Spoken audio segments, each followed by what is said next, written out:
shikojeni pak dhe shikojeni mirë këtë video.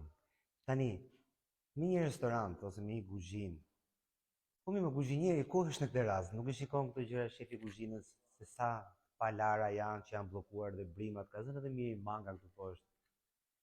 Dhe ndihmësi i kuzhinës në këtë rast çfarë bën? Plegjum apo e ka fajin sanitarja prapë? Po, sanitarja ka fajin.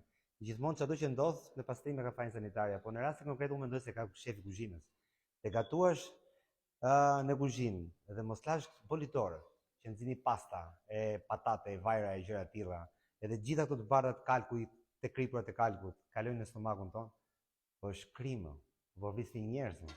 Po ndryshojmë këtë situatë, nuk di ç'do bëj do i thynë ditë të gjitha këtu brenda. Ndryshojeni të gjithë këtë situatë sa më shpejt. Prandaj, që të kuptoni sa herë duhen larë dhe sa herë duhen pastruar dhe si të mbahen. Të gjitha këto duhet të jesh në trajnimin e radhës në datën 10 janar. Bëj një hap përpara që këto gjëra të ndryshojnë një herë mirë, që mos vrasni fëmijë më. Po në shtëpi tuaj, a jepni fëmijëve nëse do ishte në këtë mënyrë?